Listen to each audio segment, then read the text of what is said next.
उस रात हम दोनों एक ही बिस्तर पर थे, बहुत करीब। उन्होंने मेरी छाती पर सिर रखा। मैंने उनके बालों में हाथ फिराया। फिर उन्होंने मेरा हाथ अपने होठों तक ले जाकर चूमा। मेरा दिल बहुत तेज धड़क रहा था। धीरे धीरे हमने एक दूसरे को महसूस करना शुरू किया। वो किसी भी शब्द से कहीं ज्यादा सच्ची थी।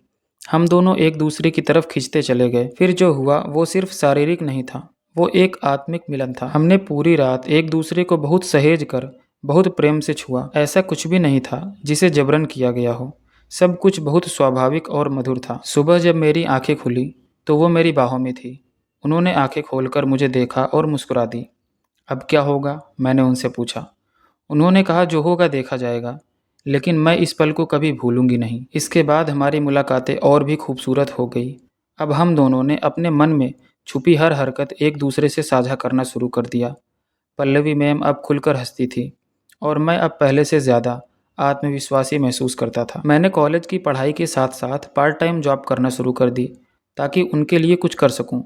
वे मेरी हर कोशिश को सराहती और मुझे हर छोटे मौके पर सरप्राइज़ देती। कभी नई टी शर्ट, कभी कोई किताबें, कभी या फिर कोई कॉफ़ी मग। एक दिन जब कॉलेज में छुट्टी थी, उन्होंने मुझे फ़ोन किया और कहा, आज मेरे साथ एक जगह चलो।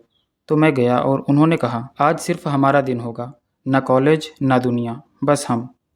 हम एक झील के किनारे गए, वहाँ नाव की सवारी की और एक पेड़ के नीचे बैठकर घंटों बातें की। मैंने उनसे पूछा, क्या आपको लगता है कि हमारी ये कहानी आगे तक जा सकती है? उन्होंने जवाब दिया, शायद नहीं, लेकिन इसका मतलब ये नहीं है कि ये कहानी अधूरी है। कुछ रिश्ते मुकम्मल होने के लिए नहीं होते, सिर्फ सहेजने के लिए होते हैं। उस दिन हम दोनों ने एक दूसरे के साथ एक और रात बिताई। इस बार वो सिर्फ शारीरिक नहीं, आत्मिक मिलन से कहीं ज़्यादा गहरा था। हमने बिना वादे किए एक दूसरे को बहुत कुछ दे दिया था। हम अब जानते थे कि ये रिश्ता अब आगे नहीं चल सकता, लेकिन जब तक था उसे पूरी तरह से जिया जाना था। समय के साथ मेरी पढ़ाई पूरी हुई, मेरी नौकरी लगी और मैं एक नई ज़िंदगी में आगे बढ़ गया।